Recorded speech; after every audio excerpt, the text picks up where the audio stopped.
guys, welcome back to my channel to a new segment that I'm trying out. The engagement levels on this channel has increased in the past month and I'm trying my best to answer all the comments that you guys post. In this new segment, I answer some of your questions and provide answers that may benefit a lot of you. I'm calling this Connects and this is episode 1. Let's jump right into it. The first comment is from B-Man.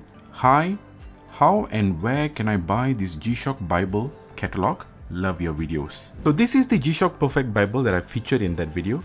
This book was launched as part of 35th anniversary of G-Shock and it originally cost about $15 US. Very limited copies were available, hence it sold out pretty quick.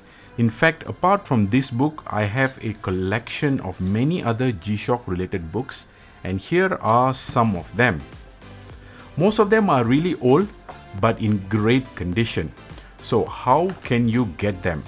For me, I regularly set a reminder in apps like eBay. Whenever a new listing with certain keywords are posted, I would quickly check and buy them if it's something that I don't have. One thing that has helped me is searching for this book using the ISBN numbers that you can see below here. You would be surprised to know that even your local bookstore may carry these books. I will leave the ISBN numbers in the description box for all these books that I have over here.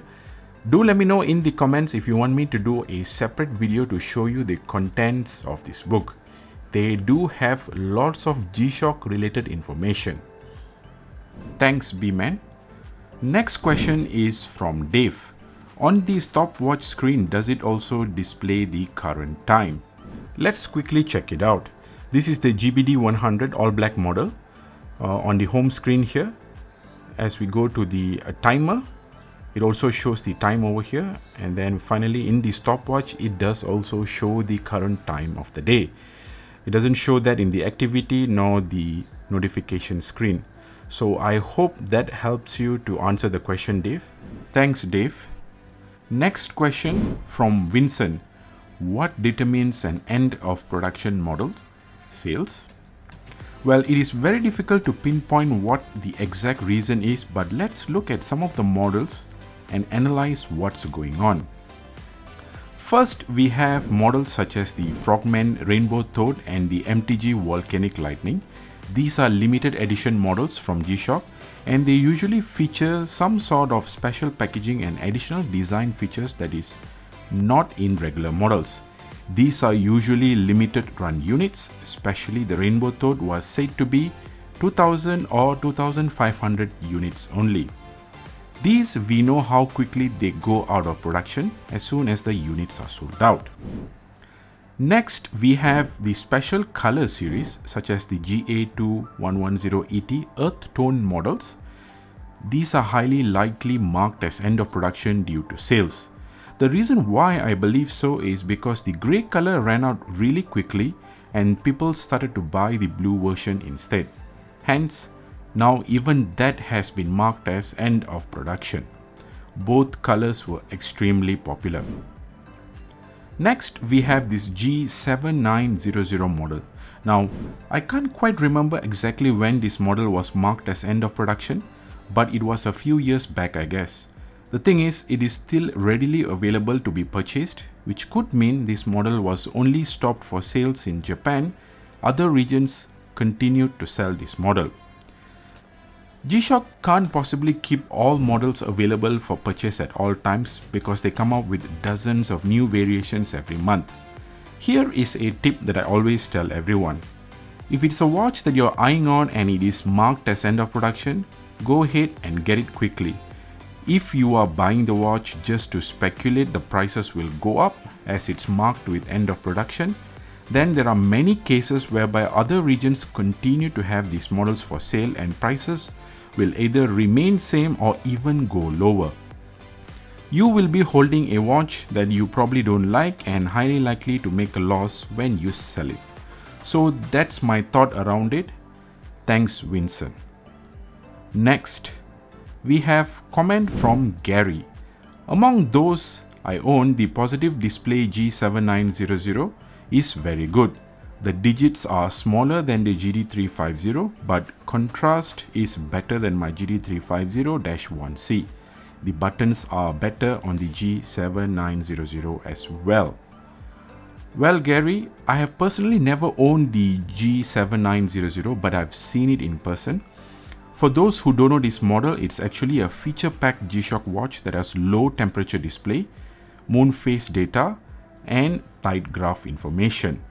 And just like what Gary said, the buttons are very accessible on this watch because it can be used while wearing a glove. I shall try to get my hands on one too. Thanks for the comment, Gary. Next, question from Mehmet. This one or the GBD-100, which one would you prefer to use and advise? Both the GRB-200 and the GBD-100 have quite a lot of differences. If your budget allows, go for the GBD-100 as it has fantastic features and it is one of those watches that is very comfortable to be worn. In fact, I think in the past few months, I wore this GBD-100 more than any other G-Shock watches. Hope that answers your question. Thanks, Mehmet. Next question from Peter. I am planning to buy my high-end Casio, so thinking of a GGB-100 or GRB-200 or ProTrack B50 or 600. Why? What is your advice? I can't give my views on the ProTracks, but between the GRB-200 and the GGB-100, my personal preference is the GRB-200, simply because it has better design in my opinion. One advantage that you have with the GGB-100 is that the bezel is much more protected compared with the GRB-200, which will take a hit if you bump into something. Other than that, the features are pretty much the same. Hope that helps to answer your question. Next, comment from Chris. Great video, but you're dealing with G-Shock, the toughest watch there is. You don't need gloves. Well, I get this comment a lot. So here is why I use the gloves. The very first video that I did, which featured this Transformers Edition G-Shock, after shooting the video for days and finally getting onto the editing machine, I found out that there were just so many unusable clips due to fingerprints and sweat from my hands on the transformer and the watch. Hence, I had to look for a solution and the gloves came into picture. Another reason is some of the watches that I feature on this channel are not mine. So I would like to ensure to return the watch to the owner just like how I received it. So now you know. Thanks, Chris. Next question from Matthew. I am dying for the GST-400 to come out. Any guesses when that is coming? I say April. Well, Matthew, let's look at some of the stats of the watches that were released last year. So the GRB-200, one of the new models, it was discovered in March of 2020 and it launched 5 months later in August of 2020. Next, we have the MTG B2000. This was discovered in May of 2020 and it launched 6 months later in November of 2020. The last one in the list is the GSRH, was discovered in June of 2020 but is only launching in March of 2021. That's a 9 months gap. This is probably because this model requires a lot more development due to motion sensor and the mobile application that it needs to pair with. So with this information, GST-400 was discovered in November of 2020 and let's say we take the 5 months time from that date, we are indeed looking at April of 2021 for the release. So looks like your guess could be true. But then again guys, this is just purely speculation and with the pandemic still largely disrupting many industries, we may never know. So let's see. Thanks, Matthew. Next question from NC. Great video as always. Can you help me with 2 questions? 1. Do you think I should wait for any updates on the watch? and the app before purchasing the H1000? Second, which is your favorite color? Thanks for your time.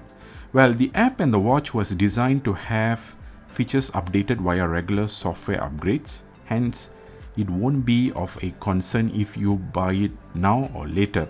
So just go ahead and get it. And for your second question, the red is my personal favorite, but the newly launched transparent orange colored GBD-100 does look really good as well. So between these two. Thanks and see. For the last question in this video from Thai, will the water resistance be worst and will it collect much more dirt from the mod? The water resistance shouldn't be any worse as we do not open the module itself. However, it will surely collect much more dirt as the bracelets will drop your sweats and also dust in between the links. However, I feel it should be fairly easy to clean. Alright guys, that is it for today. Do let me know in the comments if you like this format, should I continue it? And if there is any way I can improve it further. As always, thank you for watching and do hit the subscribe button if you haven't. Till next time, stay safe and I'll see ya.